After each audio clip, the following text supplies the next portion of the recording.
श्री गणेशाय नमः. श्री स्वामी समर्थ. चार फायदे. 1. चतुर्थीचे चौथ देवता शिवपुत्र गणेश आहे. या तिथीला गणेशाची आराधना केल्याने सर्व बाधा नष्ट होतात. संकष्टी चतुर्थी म्हणजे संकटाचा पराभव करणारी चतुर्थी. जो या दिवशी व्रत करतो त्याचे संकट नष्ट होते. चतुर्थीचे व्रत पाळल्याने संकटातून मुक्ती तर मिळतेच, पण आर्थिक लाभही होतो. संकष्टीच्या दिवशी गणपतीची पूजा केल्याने घरातील नकारात्मक प्रभाव दूर होतो आणि शांतता कायम राहते. असं म्हणतात की गणेशजी घरात येणारी सर्व संकटे दूर करतात आणि व्यक्तीच्या मनोकामना पूर्ण करतात. गणपतीला दुर्वा अर्पण करण्याचा मंत्र श्री गणेशाय नमः दुर्वांकुरम समर्पयामी.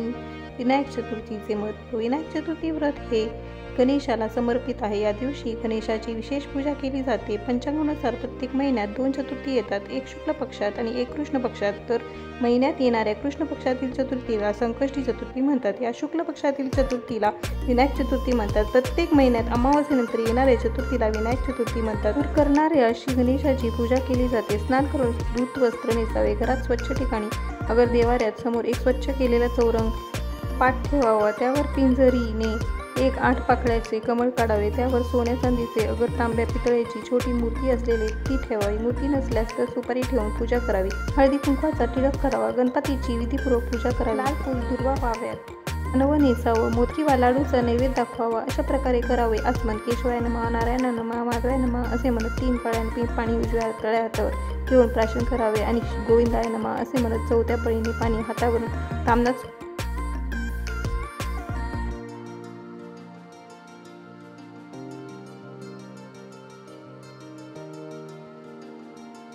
गणपती बाप्पा मोरया. श्री स्वामी समर्थ. जय जय स्वामी समर्थ.